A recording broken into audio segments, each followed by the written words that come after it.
Assalamualaikum warahmatullahi wabarakatuh. Waalaikumsalam warahmatullahi wabarakatuh. Alhamdulillah rabbil alamin, bihayatihi ahyana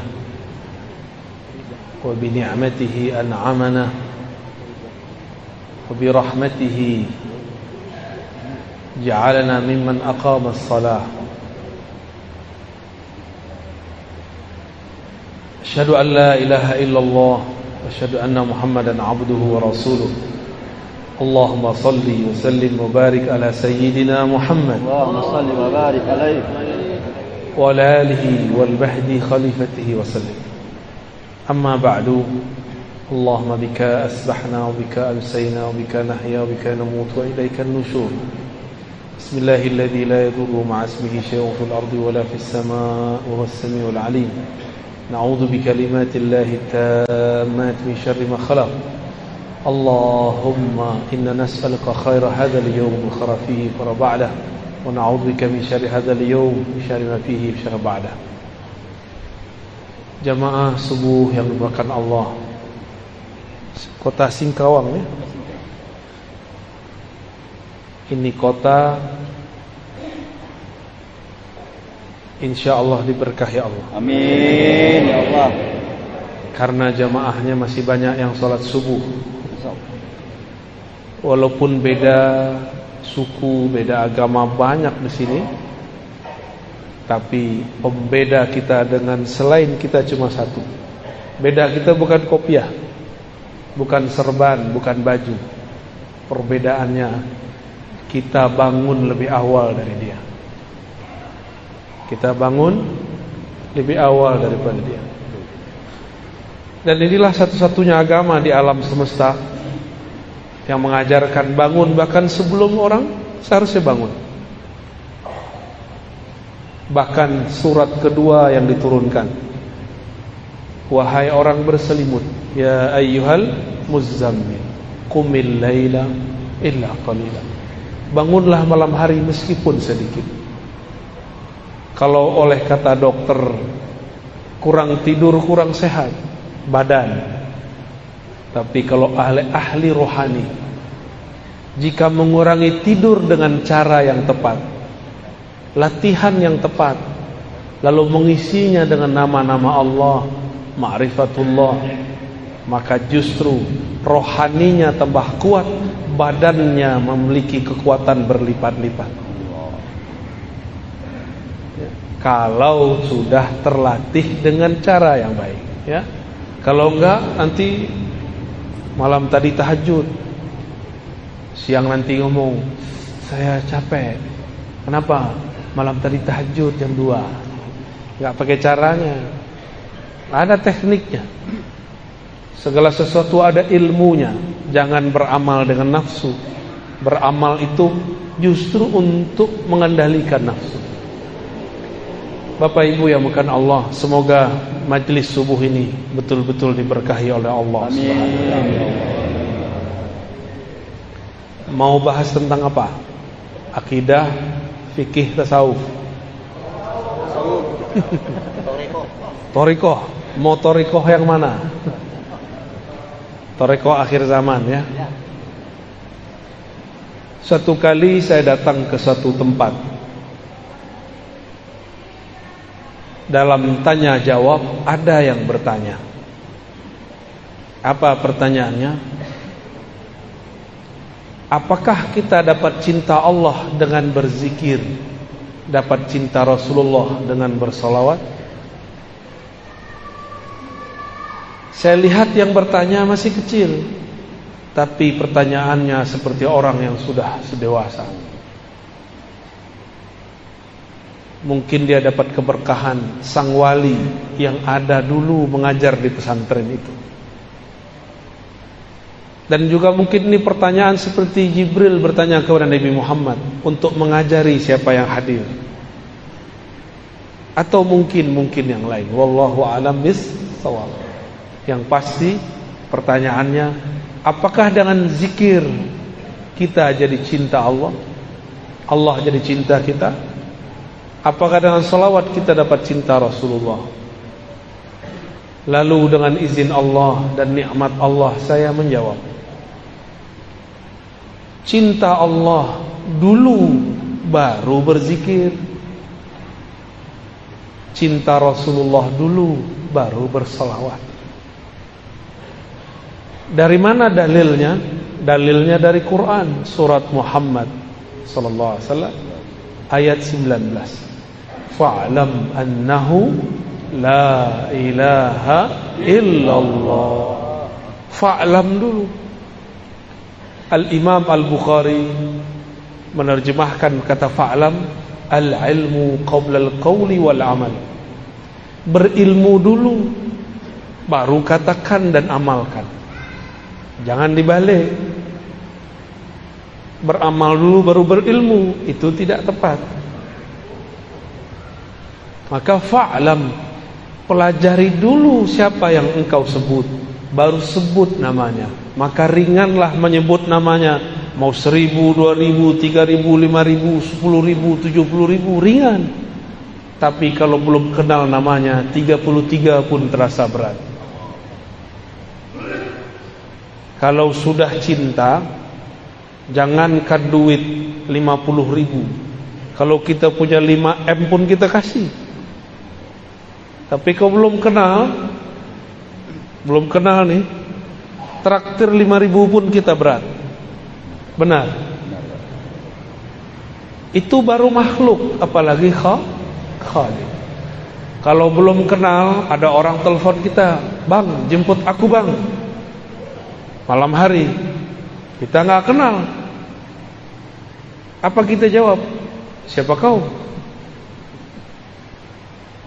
Tapi kalau sudah kenal suaranya, "Ada apa Adinda?"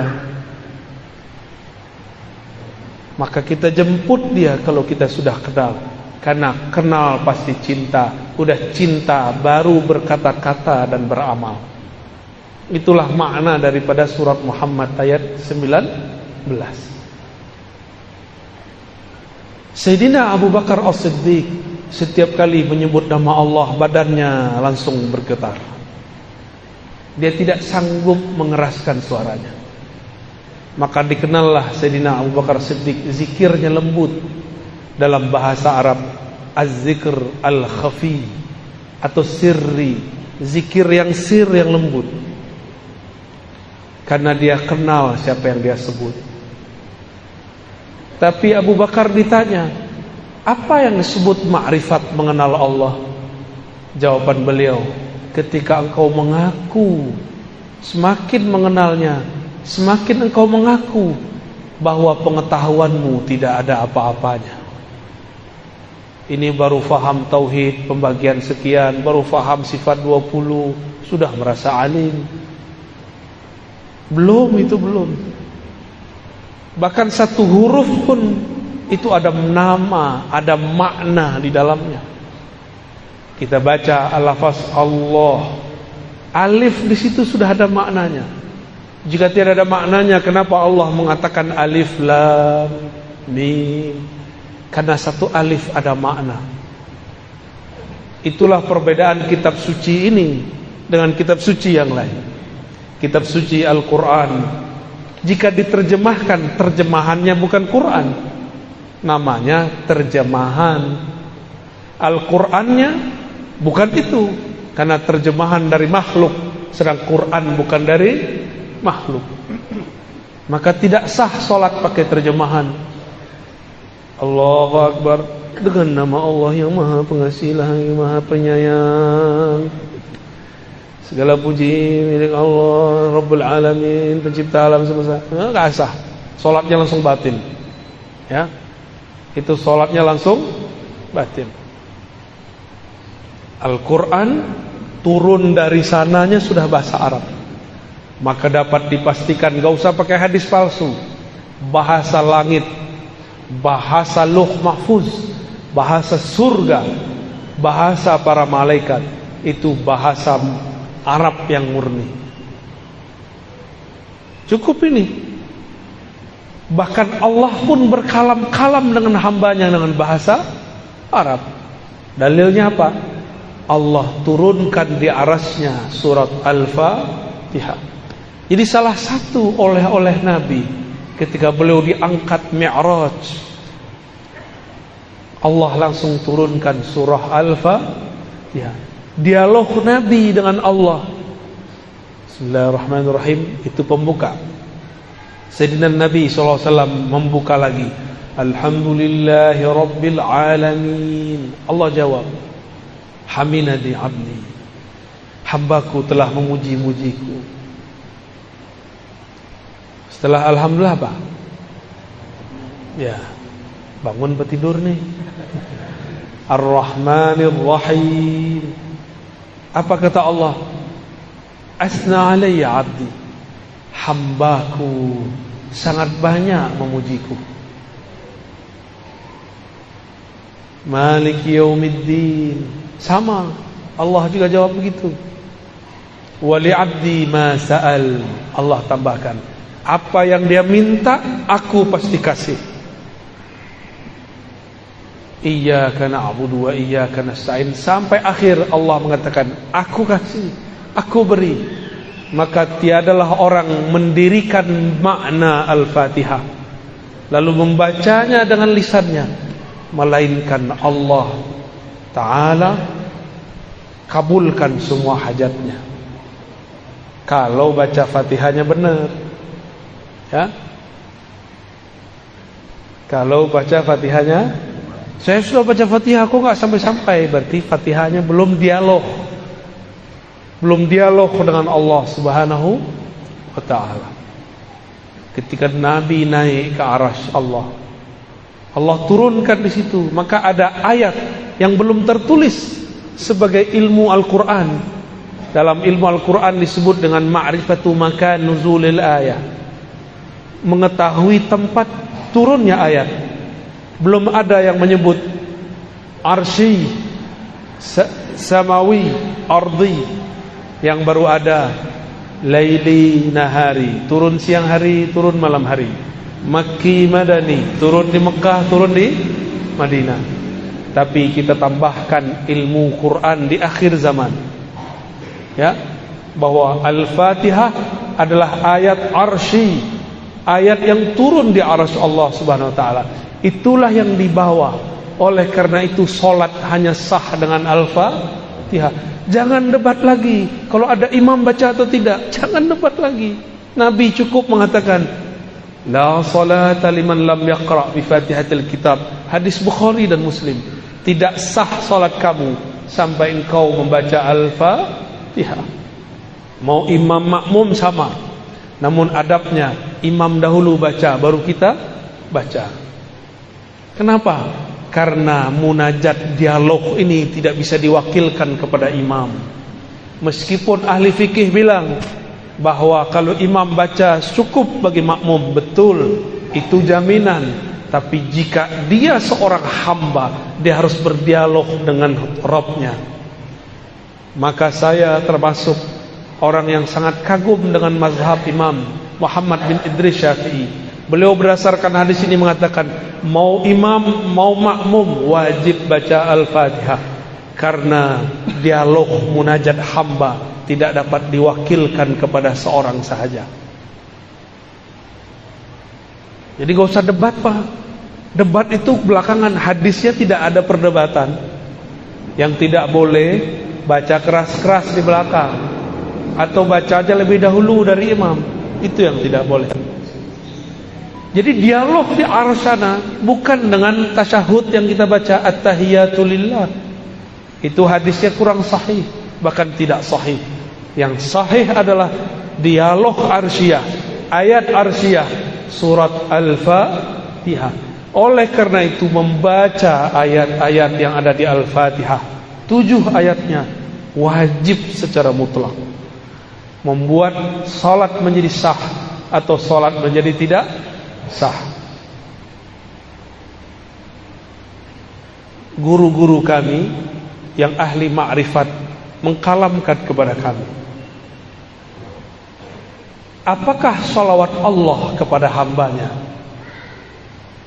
Maka beliau mengatakan, salawatullah ala abdihi suratul Fatihah. Salawat Allah kepada hambanya adalah turunnya surat Al-Fatihah. Salawat artinya turunnya rahmat. Dialog yang ada dalam Al-Fatihah membuat rahmat turun kepada pembacanya. Oleh karena itu, kalimat di hadisnya la salata, tidak dianggap salat. Liman la yaqra, liman lam yaqra, bagi yang tidak qara'a. Apa arti qara'a? Jama'a bainaz zahir wal batin. Qara'a bahasa Arab artinya menggabungkan zahir dan batinnya, baru disebut qira'ah. Inna alaina jam'ahu wa qur'anah. Quran di situ artinya kumpulkan. Berarti orang yang disebut membaca Al-Quran, orang yang mengumpulkan batinnya dan zahirnya dalam satu lafaz. Gimana? Tadi sudah baca qira'a Al-Fatihah belum? Belum ya? Lain yang dibaca, lain yang dikumpulkan ingatan dengan kolbu. Dari kolbulah kita membaca Al-Fatihah. Bismillahirrahmanirrahim. Dengan nama Allah. Allah itu bahasa kolbu. Ar-Rahman, yang mengasihi, yang maha kasih, yang maha sayang. Kasih sayang bukan ada di badan, bukan ada di muka. Tidak ada namanya muka terkasih, yang ada kolbu yang mengasihi. Kalau wajah cantik, tapi kalau kolbu di dalamnya ada kasih sayang. Maka bismillahirrahmanirrahim turunnya ke dalam kolbu. Jadi kalau baca Al-Fatihah, baca dengan insyaallah salatnya khusyuk. Ya. Tidak tahu artinya tidak apa-apa, tapi pahami tujuan membacanya.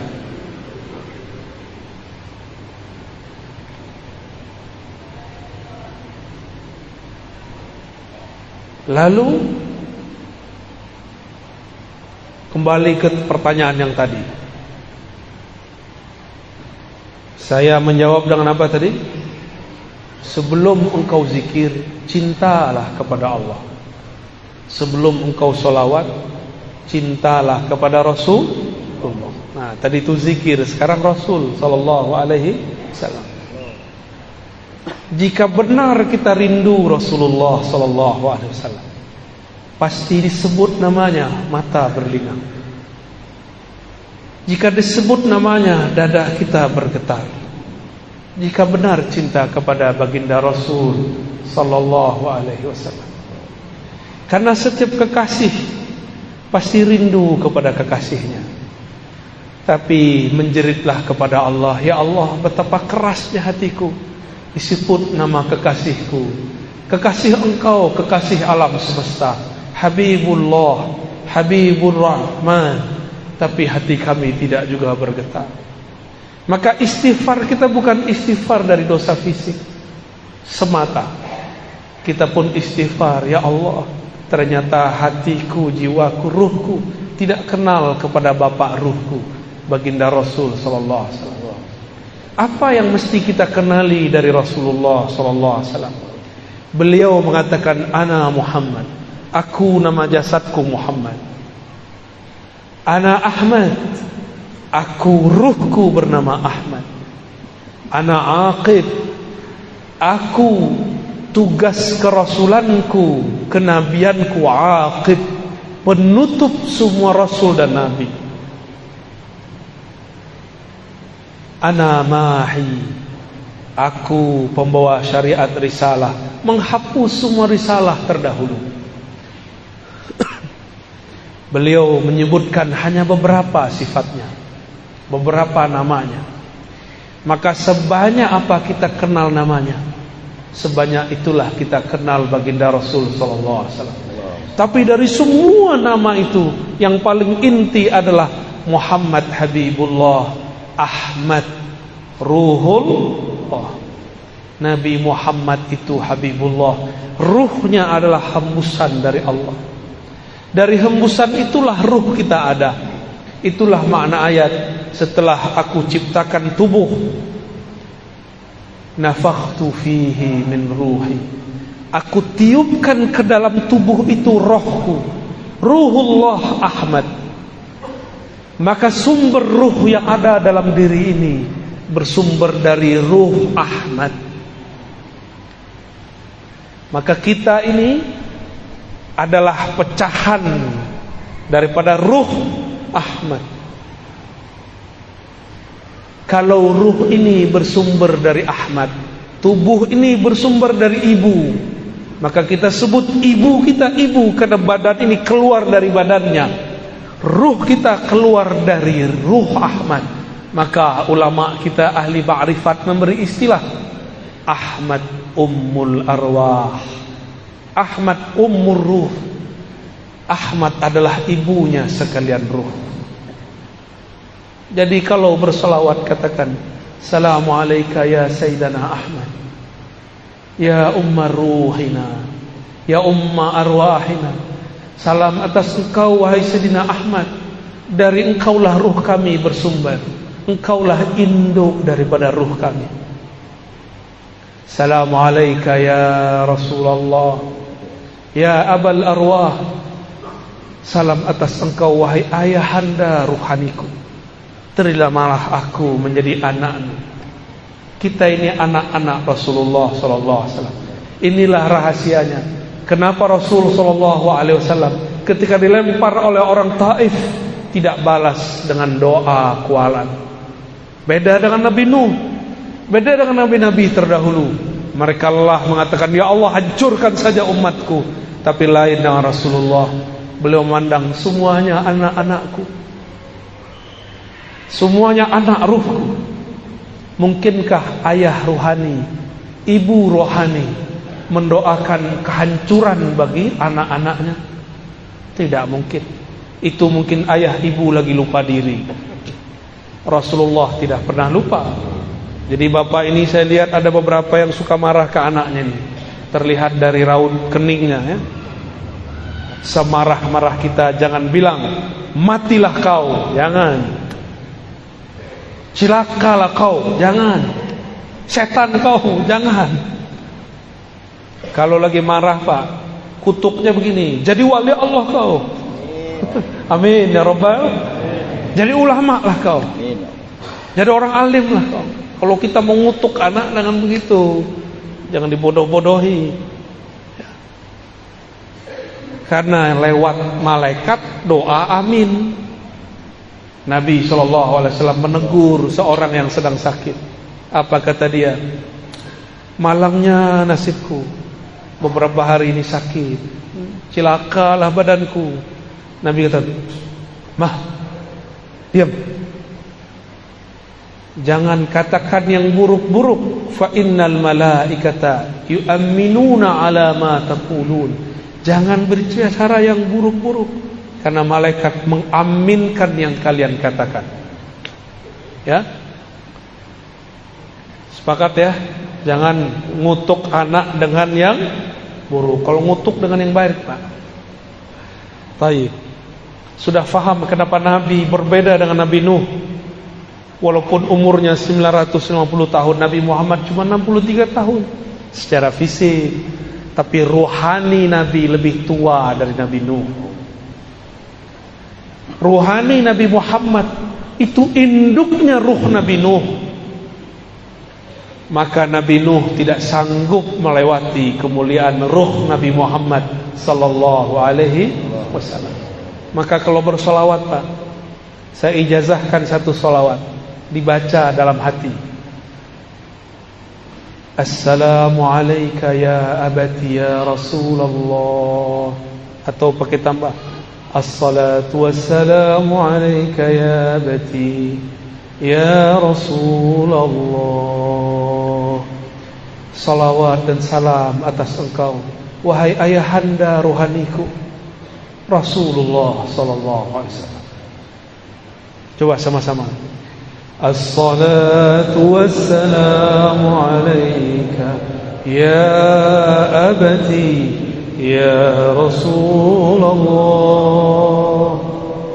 salam atas engkau, salam rindu atas engkau, wahai ayah ruhani kami.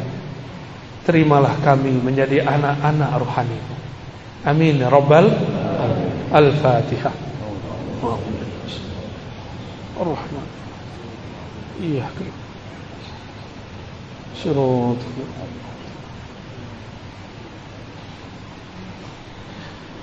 Saya nggak sanggup lagi meneruskan, Pak. Diteruskan nanti hujan di dalam masjid ya.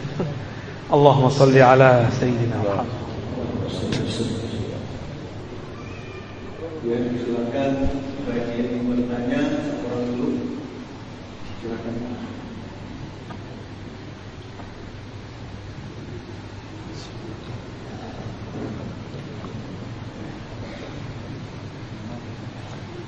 Assalamualaikum warahmatullahi wabarakatuh. Waalaikumsalam warahmatullahi wabarakatuh. Nama saya Jessica dari Kabupaten Mekayang. Semalam bersama sekarang di Singkawang, di Pak Sambil. Jadi beliau kami di sini minta ijazah tamkin. Yang kedua, pertanyaan yang mau saya tanyakan, apakah Buya pernah bermimpi bertemu Rasulullah? Andai nanti Buya bermimpi, sampaikan salam. Terima kasih.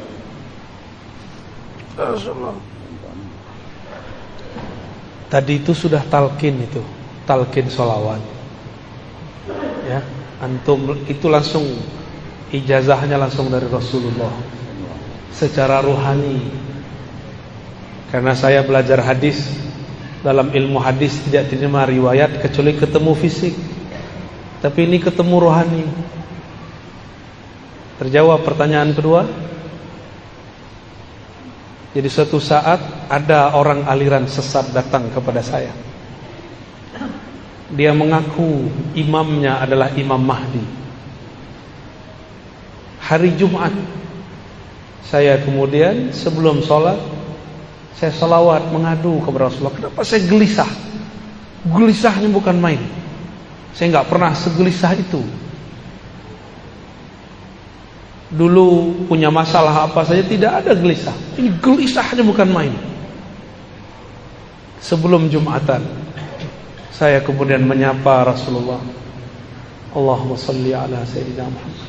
Assalamualaikum ya Rasulullah. Assalamualaikum ya Habibullah. Assalamualaikum ya Sayyidi ya Rasulullah. Begitu terus saya baca. Wahai Rasulullah, wahai Rasulullah, syafaatkan aku, syafaatkan qalbuku, syafaatkan pikiranku, badanku. Kenapa ini gelisah? Tiba-tiba Allah masukkan saya ke alam yang bukan alam ini. Disebut tidur bukan tidur, disebut jaga bukan jaga. Ya, jadi ini bukan bagian ahli hadis. Ini bagian ahli rohani. Di saat itu seakan-akan beliau berkalam. Bacalah assalamu alayka atau assalatu wassalamu alayka ya abati ya Rasulullah. Pas mau azan saya sadar lagi, terbangun lagi. Maka benarlah kata Nabi, man ra'ani fil manam fasayarani yaqwa. Saya yang bermimpi ketemu aku akan bertemu aku dalam keadaan jaga. Disebut jaga mimpi, disebut mimpi kok terasa jaga. Ya. Alhamdulillahirabbil alamin. Tapi ingat, saya bukan orang suci. Kan tadi tanya ya, saya sebenarnya malu menceritakan ini. Ya. Nanti ada orang hasad bilang, Ustaz, gak boleh cerita mimpi. Mana dalilnya? Mana dalil gak boleh cerita mimpi? Gak ada dalilnya. Tapi jangan terlalu berlebihan dengan mimpi. Biasa aja, ya. Orang mimpi belum tentu dia wali. Sebagaimana yang tidak mimpi belum tentu tidak wali. Ya. Paham? Jadi mimpi itu terjemahan dari alam sadar. Kita ini punya kesadaran alam bawah sadar. Dia sadar, tapi di alam bawah sadar ini ternyata maksud kalam Nabi. Bainama ana naimun wal yaqazah, antara aku tidur dan bangun, itu disebut alam bawah sadar. Nabi sudah sebut istilahnya 14-15 abad yang lalu. Ahli psikologi baru menemukan istilahnya sekarang. Mereka sebut trans, tapi mereka pun bingung trans itu apa. Karena trans yang mereka tahu cuma Trans Jakarta, Pontianak, Singkawang. Allahumma salli ala Sayyidina Muhammad.